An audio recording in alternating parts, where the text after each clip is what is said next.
के बाद आपकी ये जो कलाई है, इस कलाई पर आपने जो है वो यहाँ हाथ रखना है और आपने महसूस करना है कि आपको क्या फील हो रहा है। बकरी के ऊपर हाथ फिर जो है वो चलाना है आपने दोनों, और उसके बाद आपने यहाँ हाथ रखना है।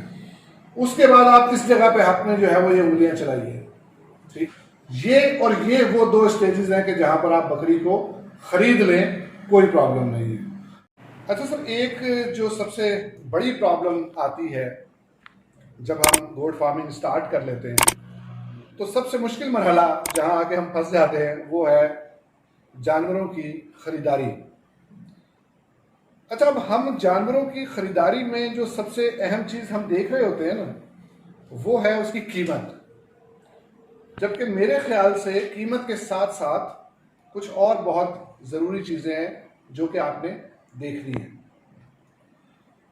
उसमें सबसे पहले जो चीज़ मैं समझता हूं कि आपको देखनी चाहिए किसी भी बकरी को ख़रीदने से पहले, वो ये कि उसकी ब्रीड के हिसाब से उसके पास मिल्क की जो यील्ड है वो कितनी है।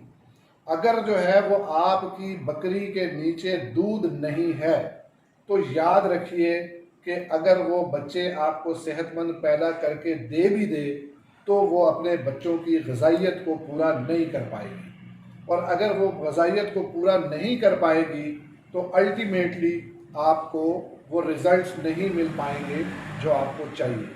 लिहाजा जो सबसे इम्पॉर्टेंट चीज़ है जब आपने बकरी ख़रीदनी है उसकी नस्ल के बाद, वो ये है कि आपने उसमें देखना है कि उसमें दूध की मिकदार जो है वो कितनी है, या वो कितना दूध देने की अहलियत रखती है। जो दूसरी चीज़ है जहाँ पे जाके अक्सर हमारा फार्मर जो है वो धोखा खा जाता है, वो है उसकी सेहत का ख्याल, उसकी सेहत को स्कोर करना कि उसकी सेहत किस काबिल है। अब वो हमारे पास मंडियों में बहुत ही फनकार किस्म के लोग मौजूद हैं, उन्हें पता है कि चीज़ को जो है वो हमने दिखाना कैसे है और इसको बेचना कैसे है। तो मैं आपको उसका एक छोटा सा एक कुलिया बता देता हूँ।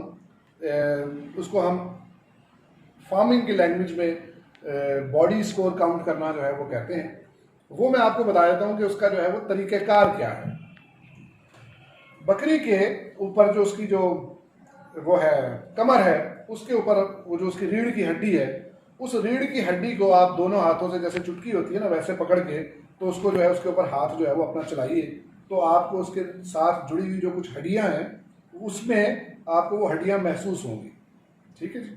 तो आपने सिर्फ उसको पहले जो है वो महसूस करना है, और महसूस करने के बाद आपकी ये जो कलाई है, इस कलाई पर आपने जो है वो यहाँ हाथ रखना है और आपने महसूस करना है कि आपको क्या फील हो रहा है।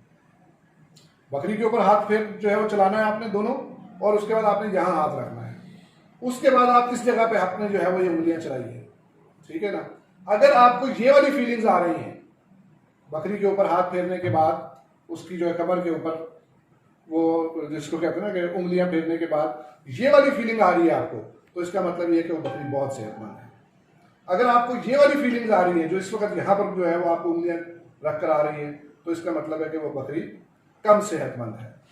ये वो दो स्टेजेस हैं कि जहां पर आप बकरी को खरीद लें, कोई प्रॉब्लम नहीं है। लेकिन अगर ये वाली फीलिंग्स आ रही है तो अब जो है वो आपको सोचना पड़ेगा कि मुझे इस बकरी को खरीदना है या नहीं। और अगर यहाँ पर ये वाली फीलिंग्स आ रही हैं तो फिर मेरा ख्याल है कि आपको उस बकरी को नहीं लेना चाहिए। इसे हम कहते हैं बॉडी स्कोर काउंट करना। इसमें और भी बहुत सारी चीज़ें, मैं सिर्फ एक चीज़ जो है वो आपसे आज डिस्कस कर रहा हूँ कि इन फीलिंग्स को जो आपको यहाँ उंगली चलाने से जो है ये महसूस हो रही है, इनको आपने जहन में रखना है, और बकरी के ऊपर जो है वो आपने जो है वो इस तरीके से इसको जो है वो चेक करना है। जो फीलिंग्स आपको जहाँ पर आ रही हैं उसकी सेहत का मैयार आपने वहाँ से उसको जो है वो चेक करना है, और फिर ये आपने डिसाइड करना है कि मुझे इस बकरी को खरीदना है या नहीं। तो सबसे पहले हमने ये तय कर लिया कि हमने ये देख लिया कि बकरी के नीचे दूध, उसकी सबसे पहले हमने नस्ल देख ली कि हमें जो है वो ब्रीड के हिसाब से जो बकरी चाहिए थी वो है कि नहीं, उसके ज़ाहिर अपने ख्वास हैं वो हमने चेक कर लिए। दूसरे नंबर पर हमने उसकी मिल्क यील्ड चेक कर ली, और तीसरे नंबर पर हमने उसकी जो है वो सेहत का तयन कर लिया कि ये बकरी कितनी सेहतमंद है। और उसके बाद जो है वो फिर आप उस बकरी को खरीद लीजिए, और आगे जो है वो उसको जो है वो जैसे भी जो है वो आपने आगे लेके चलना चाहिए।